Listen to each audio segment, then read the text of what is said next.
We hope you enjoyed this training. As it was explained all along this course, despite of the fact the Daily Scrum seems just to be a 15 minutes meeting, many practices are involved if you want to keep it on track. Let's review some of them quickly. When we discussed the 3 questions, we explained that giving an answers for all the 3 questions is necessary to give a complete picture of the building product. It helps to see how the team is doing. We emphasize that anyone in the team can resolve impediments.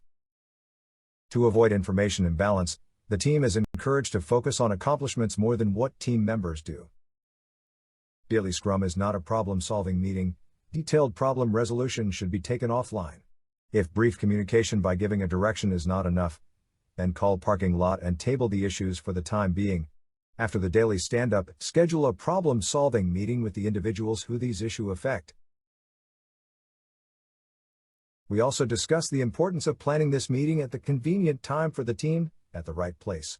This meeting should happen every day, offering consistent communication. Also, we want to have everyone on board, including remotes.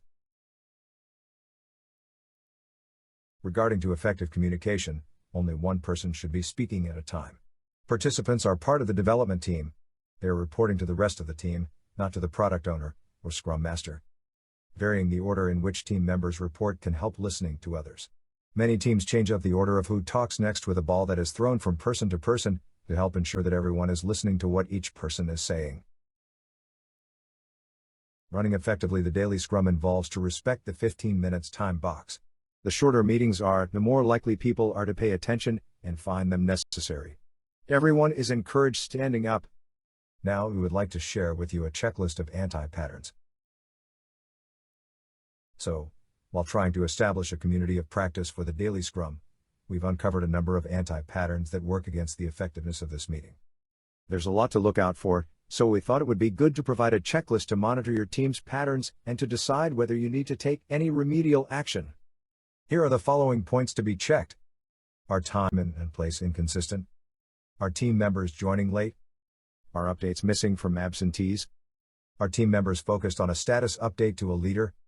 Are team members not listening to others? Are team members engaged in storytelling?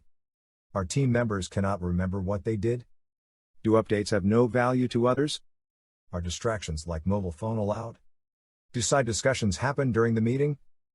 Are impediments never raised? Are meetings about problem solving? Are meetings running over time?